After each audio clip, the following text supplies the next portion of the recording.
आज आपण कोकणी पद्धतीचे कोंबडी वडे कसे बनवायचे अगदी सोप्या पद्धतीची रेसिपी पाहणार आहोत. झटपटही आहे.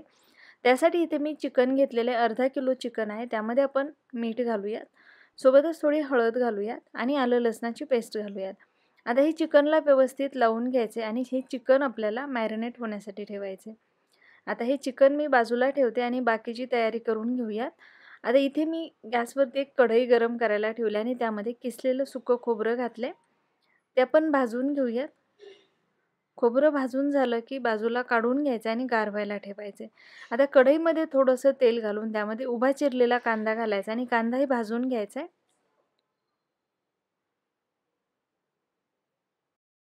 कांदा आणि खोबरं भाजून गार करून घेतले. सोबतच मी खसखस देखील भाजून घेतलेली. आता हे सगळं आपल्याला मिक्सरमधून थोडंसं पाणी घालून वाटून घ्यायचे. वाटण छान बारीक करायचं. आता गॅसवरती एक कुकर गरम करायला ठेवले. त्यामध्ये तेल घालायचे. तेल गरम झाले की आलं लसणाची पेस्ट घालून परतून घ्यायची. आपण झटपट पद्धत पाहतोय, कुकरमध्ये बनवतोय डायरेक्ट. आलं लसूण परतून झाले की यामध्ये टोमॅटो प्युरी घालायची आणि त्याला छान तेल सुटेपर्यंत परतून घ्यायचे. हे छान परतून झालं की यामध्ये मिरची पावडर घातलेली आहे. मिक्स करून घेऊयात आणि यामध्ये एक मोठा चमचा मी चिकन मसाला घालते. कुठलाही रेडीमेड चिकन मसाला तुम्ही यासाठी वापरू शकता. आता हे सगळं छान मिनिटभर परतून झाले की जे तयार करून घेतलेलं वाटण आहे ते आपल्याला यामध्ये घालायचे आणि याला चांगलं तेल सुटेपर्यंत परतून घ्यायचे. वाटण चांगलं परतायचं. जेवढं आपण वाटण चांगलं परतून घेऊ तेवढी आपली जी चिकन करी आहे ती छान होते. त्याला रंग आणि टेक्स्चर छान येतं आणि तरीही छान येते.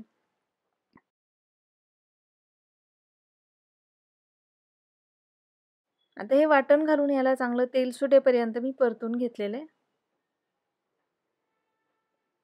आता यामध्ये आपण जे मॅरिनेट करून घेतलेलं चिकन आहे ते घालायचे. याला मिक्स करून घेऊयात आणि 2 मिनिटं मसाल्यामध्ये परतून घेऊयात.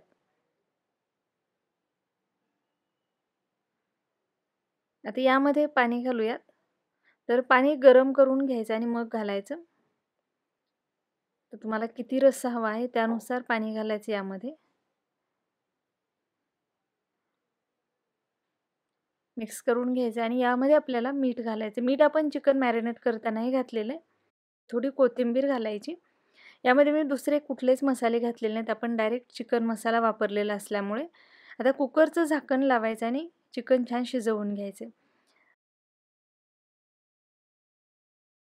तर इथे आपलं चिकन शिजलं गेलेले बघू शकता. खूप मस्त याला टेक्स्चर आलेले. चिकन हे व्यवस्थित शिजलेलं आहे. आता आपण वडे बनवायला घेऊयात. तर इथे मी वड्याचं पीठ आधीच बनवून ठेवलेलं आहे. तर यामध्ये चणा डाळ, गहू, तांदूळ, उडदाची डाळ, धने, बडीशोप असे पदार्थ घातलेले आहेत. जिरे आहेत. मीठही यातच घातलेलं आहे. जर तुम्हाला त्याची रेसिपी हवी असेल तर मला कमेंट करून सांगा. तर त्याचा आपण डिटेल व्हिडिओ बनवू. डिस्क्रिप्शनमध्ये मी लिस्ट देते काय काय मी यामध्ये साहित्य वापरलेलं आहे. आता हे जे वड्याचं पीठ आहे ते आपल्याला भिजवून घ्यायचं आहे. यामध्ये गरम पाणी घालायचं. पाणी थोडं घालायचं आणि जसं आपण भाकरीसाठी पीठ भिजवतो तसं आपल्याला पीठ भिजवून घ्यायचं आहे. यावर झाकण ठेवून अर्धा तास भिजायला ठेवायचे. अर्धा तास झाला की एकदा याला मऊ करून घ्यायचं. हे पीठ भिजवण्यासाठी आपल्याला गरम पाण्याचाच वापर करायचा आहे. आणि एकदा मऊ करून घेतलं की याचे छोटे छोटे गोळे करून घ्यायचेत आणि याचे आपल्याला वडे बनवायचे. आता वडे बनवण्यासाठी इथे एका प्लास्टिकवरती मी हे थापून घेते. तर हाताला पाणी लावायचं आणि एकसारखं याला छान थापून घ्यायचे. तुम्ही हे पुरीसारखे ठेवू शकता किंवा या पद्धतीने बनवू शकता. छान एकसारखा वडा थापायचा म्हणजे ते छान होतात आणि व्यवस्थित गरम झालेल्या तेलामध्ये आपल्याला हे वडे तळून घ्यायचे. खायला खूप टेस्टी लागतात. एकदा नक्की ट्राय करा. तर इथे बघू शकता याला मी छान तळवून घेणार आहे. जर तुम्हाला असं थापून जमत नसेल तर तुम्ही पुरीसारखंही याला बनवू शकता. पण शक्यतो हे वडे थापूनच बनवले जातात. हाताला पाणी लावायचं, प्लास्टिकवरतीही पाणी लावायचं आणि त्याला छान थापायचं. अजिबात चिटकत नाहीत, व्यवस्थित होतात. तर या पद्धतीने इथे मी वडेही तयार करून घेतलेले. चिकनही आपलं तयार झालेले. रेसिपी आवडली असेल तर नक्की लाईक, शेअर आणि चॅनलला सबस्क्राईब करायला विसरू नका. तुमच्या कमेंट्ससुद्धा नक्की कळवा.